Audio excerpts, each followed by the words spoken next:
গুম খুনের দায়ে সাবেক প্রধানমন্ত্রী শেখ হাসিনার বিচার দাবি করেছেন বিএনপি মহাসচিব মির্জা ফখরুল ইসলাম আলমগীর।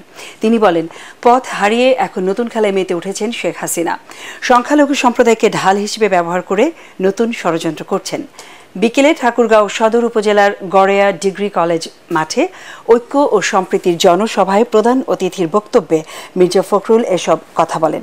তার দাবি, গত 15 বছরে বিএনপির 700 নেতা গুম ও সহস্রাধিক নেতাকে গুলি করে হত্যা এবং 60 লাখ নেতাকর্মীর বিরুদ্ধে মিথ্যা মামলা দেওয়া হয়েছে। জনগণের উপর অন্যায়, অত্যাচার ও দেশের সম্পদ লুটপাটকারী এই দলের নেতারা এখন পালানোর পথ হারিয়ে ফেলেছে।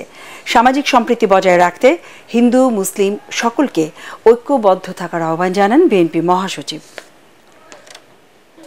মানুষের সামনে দাঁড়াতে পারে না, এখন আমাদের হিন্দু ভাইদেরকে ঢাল হিসেবে আগে বাড়ায় দিতে চায়। এই 15 বছরে আমাদের প্রায় 700 নেতা কর্মী গুম হয়ে গেছে। আমাদের প্রায় হাজার খানেকের উপর নেতাকে গুলি করে হত্যা করা